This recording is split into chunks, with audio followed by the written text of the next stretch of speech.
Good YouTube, Quinn Wade coming to y'all with that season preview, aka what to expect, and trying to look at the Milwaukee Bucks this time and seeing what they working with. Still got Doc Rivers as a coach.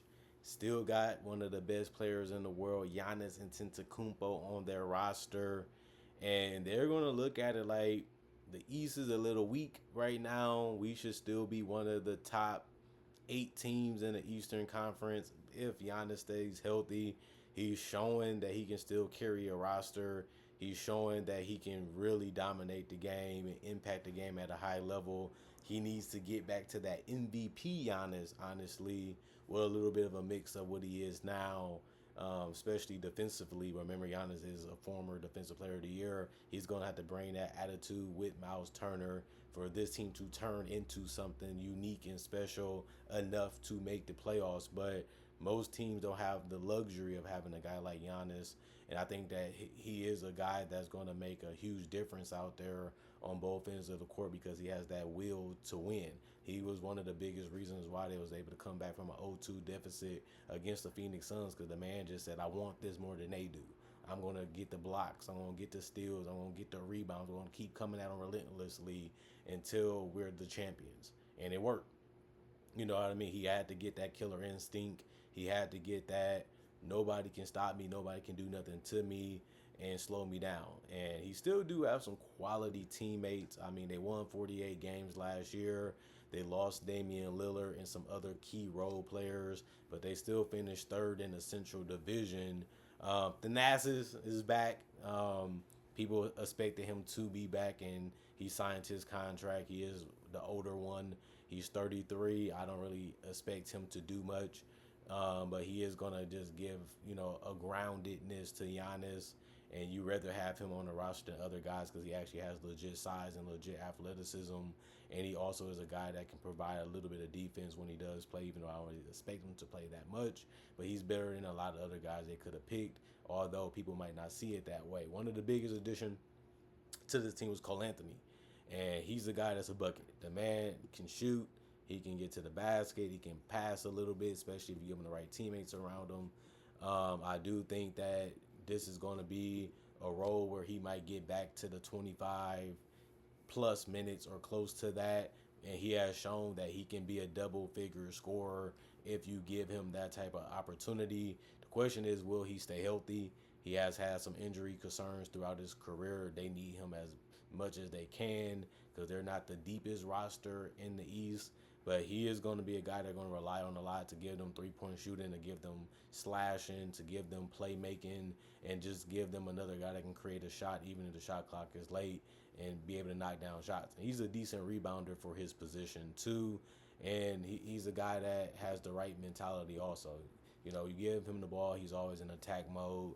Attack mode can cause attention to gain to you, and that can open up things for your teammates. I mean, they still got guys like Gary Harris on this roster. They still got guys like AJ Green on the roster, and let's not forget that they also got guys like Gary Trent that can knock down threes in catch and shoot situations. Even a guy like Bobby Portis can knock down a mid range if you pass him at the right time. He can knock down threes too, and he also can be a guy that you can find in space. And he can also just put the ball on the floor a little bit and make a floater or a dunk if you don't guard him the right way or you close out too hard. Jericho Sims is the guy that just adds size and toughness. He's going to grab boards. He's going to be physical. That's all you really need him to do when he's out there. He's not going to play a ton of minutes either.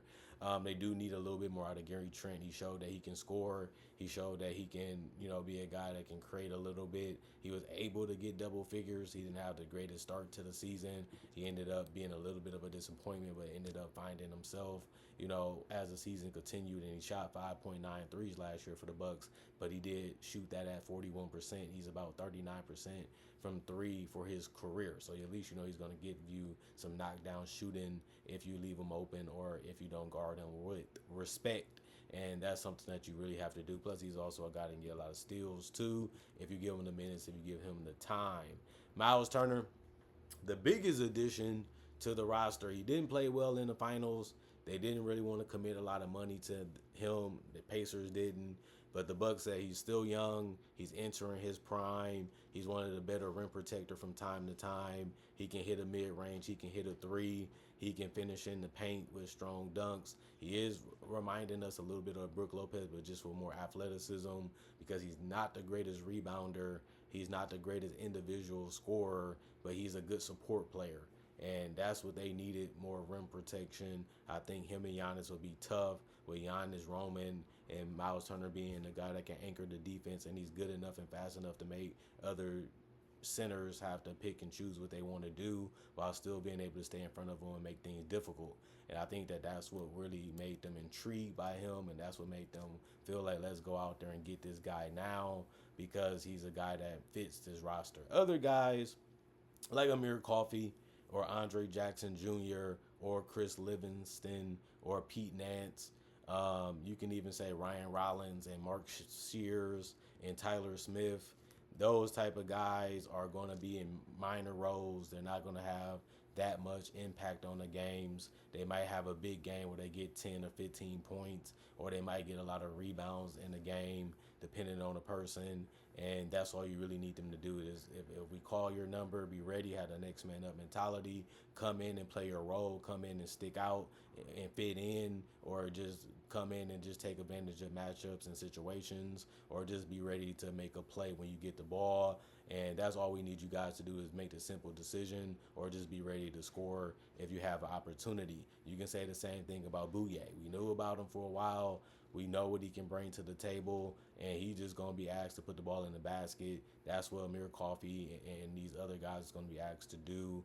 Either get to the basket, get to the free throw line, or knock down threes, or just make the extra pass to get a good shot to a great shot. And if those guys can do that, then you'll be happy with them playing their role.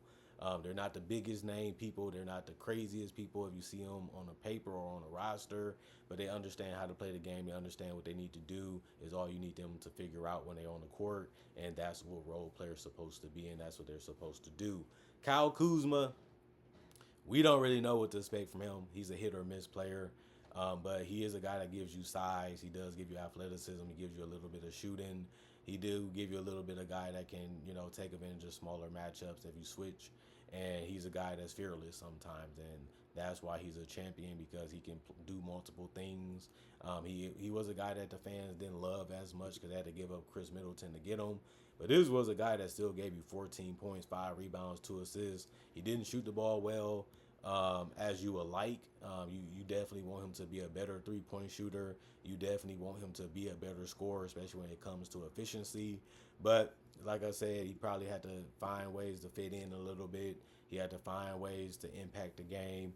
Now it should be more seamless. Now it should be more smoothing because of training camp, because of preseason, and the fact that you're used to some of these guys compared to just coming in out of nowhere and trying to figure out where you fit and what you have to do for a team that you never played on. That's not going to be something he has to worry about this year. He should be a little bit more comfortable, and that should allow him to be a little bit more confident, and that should see him be a better player hopefully this year, is all the fans and all the Bucks can really ask from him. Bobby Portis, like I said, he's going to always be a threat because he has so many things he can do to put the ball in the basket, and he's athletic, and he just has a good IQ of how to read the defense. And if he just continues to bring that mindset and continue to bring that simplistic game and minimalistic type of approach, he's going to be great for the Bucks. And I am happy that he came back because he was a good fit with Giannis as a 4 or a 5 or just a guy that can play the 3 from time to time because he's still mobile enough to do that.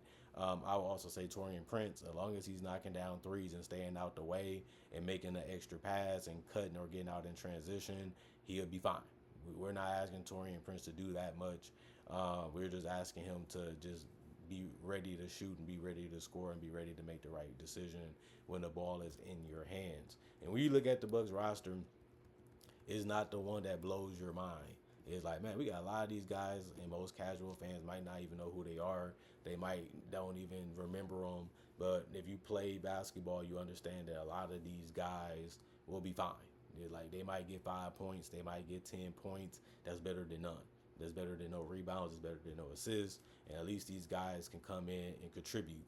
And some guys can't even do that. Like, that's why they go back to the G League. Y'all not doing enough defensively. Y'all not competing hard enough. Y'all not finding ways to put the ball in the basket when the ball is put in your hands. And even though these guys are not the biggest names or a bunch of people that you will look at as great players, they're good. And you need good and you need great. And they have some good ones, they have some okay ones, and they have guys that's just solid at what they do. And that's the purpose of role players, like I said before. And the Bucks do have an ample amount of those guys because Giannis is a guy that is really, really good. And the defenses are always going to be structured to how to slow down and how to stop Giannis. And as long as he's aggressive and as long as he's looking to score and he's looking for himself to be able to create moves and create opportunities, he's always going to have that pass. He's always going to have that kick out. He's always have that dump off. And guys just got to be ready to read what the defense is doing and just be ready to be in the right positions to make plays and make shots. And if they do that, I mean, they can win 43, 44, 45 games easily.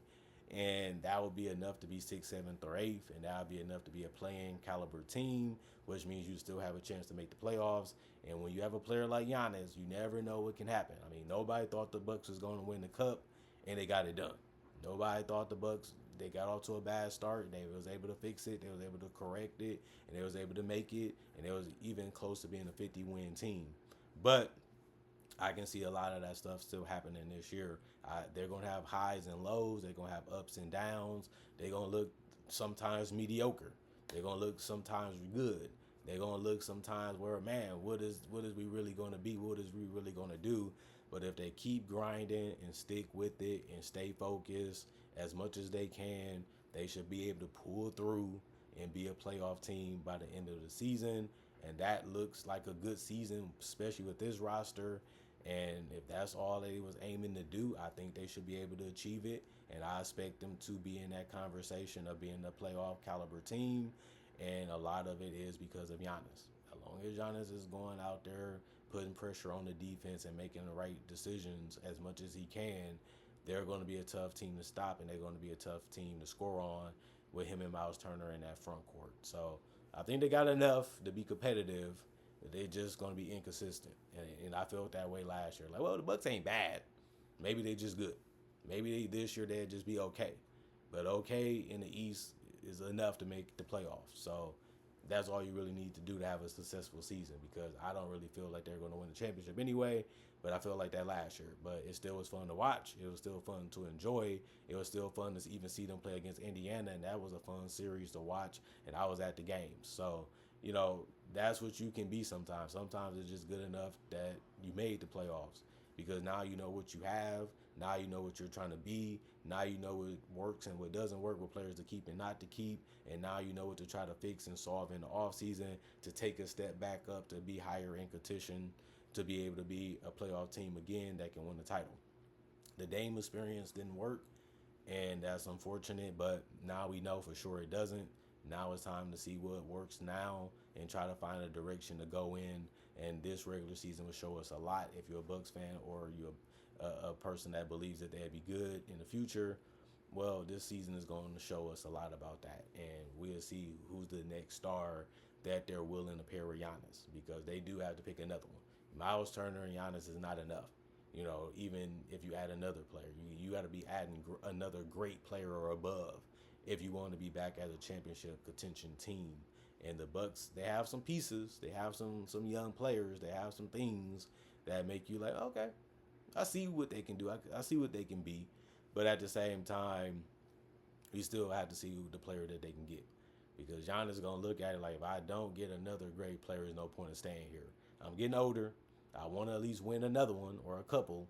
So I might just want to go team up with another star if another star don't want to come to me. But John Horst has been one of the better presidents/GMs, and he has made a lot of bold moves, like trading Chris Middleton, trading Drew Holiday, or trading to get Drew Holiday, trading to get Chris Middleton. And it did eventually, well, he didn't really do some of those, but he was a part of getting those guys to be able to win, Brook Lopez and those guys, and then hiring coaches that fit what they was trying to be and what they was trying to do at the times that they had those certain rosters. But they did get over the hump and win a championship, and he was a guy that made some big moves, and he was a guy that was out there looking at it like that. We have enough with this guy, right? As long as we got this guy healthy aka Giannis, we're good. That's the biggest piece of the puzzle is finding a superstar that you can build a team around. And based on what I've seen from Giannis in Eurobasket into that last game, he still looks like he's hungry and he still looks like he's unstoppable and he still looks like he's going to garner a lot of attention and a lot of guys are going to benefit off that on his team. So we'll see. This is a wait and see year. Like now we know what we're good at. Now we know where we might be. Let's build upon that and add another piece that can change, the trajectory of our team. Maybe keeping Giannis is the best thing. We just gotta wait and see who wants to come available and then be ready to make a move to get that player so we can get back to being a team that can win the title. That's what the Bucks fans gonna have to wait for this year. They're going to have to look at some things. They're going to be a little disappointed, but it's all part of the grind. You're not going to be at the top of the mountain that long. You got to be able to get there. You got to be able to stay there as long as you can. But reality is you're going to come back down. And when you do, that run is over. Then you got to try to find a way to construct and build another team around another star and start all over again. It's just part of how the system goes in the NBA and how it goes in every sport. Other than that, comment, like, subscribe, share, hit the notification bell for more analysis to get it when it first comes out. Not only that, thank y'all for watching and checking out the videos. And I will say I also do conversation videos about NBA topics only on this channel, but I also do breakdowns of real footage of legends, current legends, rookies, and also future stars. I also do mock draft and draft coverage. So if you love that type of content, you can't get enough of it. At the end of the day, this definitely is a channel for you. Plus, I got over 3,000 videos already on my channel that you can watch for free right now. And I also upload videos each and every day, so it always give you something to look forward to. It always give you something to watch and be ready to enjoy. And if you love that type of stuff, I don't know why you're not subscribed right now. That's a question that I'm going to ask a lot of fans about basketball. Why aren't you subscribed, and why didn't you subscribe? Because if you want all that type of stuff, I've been doing it for 10 plus years. So thank y'all for supporting me in the past, the present, and also in the future, hopefully. And thank y'all for continuing to come back and making time for me. Thank y'all for actually caring about what I have to say and what I think about this game, and even showing the ability to want to watch it and see it. And thank y'all for appreciating the content for what it is. Gone for now. See you guys later. Y'all stay blessed up. And that's it for me right now. And see y'all hopefully tomorrow.